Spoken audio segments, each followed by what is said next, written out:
जय शिवराय मित्रांनो, 19 मार्च 2023 रोजी मा जिजाऊंच्या आशीर्वादाने माझ्या घरामध्ये एक कन्यारत्न प्राप्त झाले.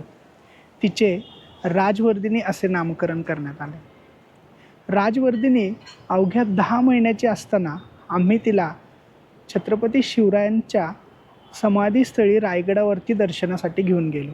10 महिन्याचं ते चिमुकलं बाळ नुकतंच स्वतःच्या पायावरती उभा राहण्याचा प्रयत्न करत होता. छत्रपती शिवरायांच्या समाधीस्थळी खेळत असताना तिने तिच्या आयुष्यातील पहिले पाऊल पुढे टाकले. आयुष्यातील पहिली माती जी खेळली ती देखील छत्रपती शिवरायांच्या समाधीस्थळाचीच होती.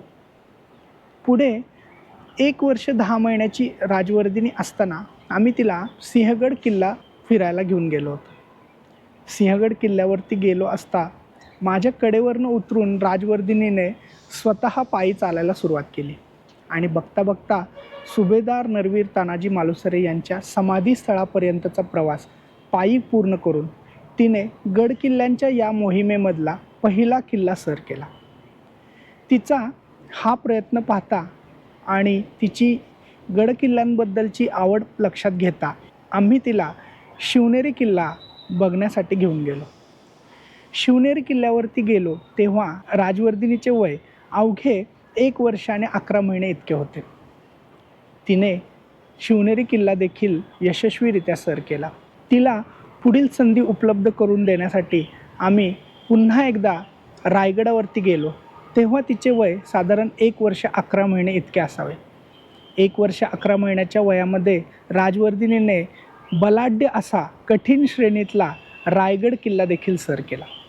तिच्या सिंहगड, शिवनेरी आणि रायगडच्या प्रवासानंतर आम्ही तिला कळसुबाई शिखर सर करण्याची संधी उपलब्ध करून देण्याचे ठरवले. या संधीचं सोनं करत राजवर्धिनीने वयाच्या अवघ्या 1 वर्ष 11 महिने आणि 15 दिवसाची असताना कळसुबाई शिखर यशस्वीरित्या सर करून एक नवा इतिहास रचला.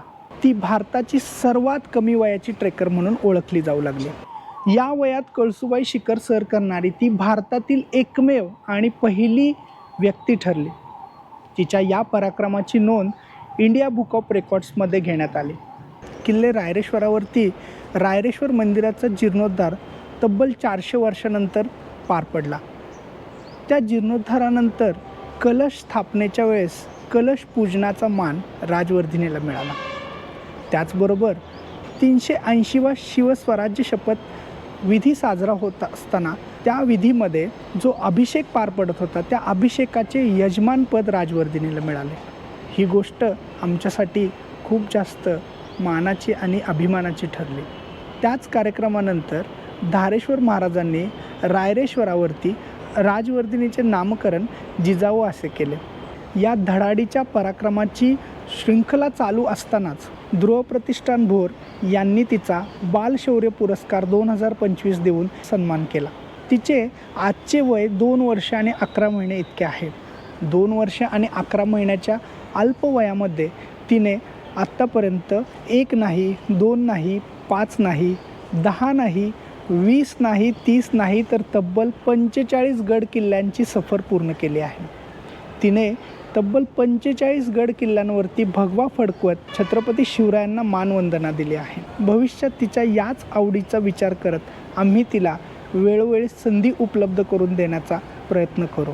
आपल्या शुभ आशीर्वादाने येणाऱ्या काळात तिचे आणखीन गड किल्ले सर होत आणि तिला छत्रपती शिवरायांचे 350 गड किल्ले पाहण्याची संधी उपलब्ध हो ही सदिच्छा व्यक्त करतो आणि इथे थांबतो. जय हिंद, जय महाराष्ट्र, जय शिवराय.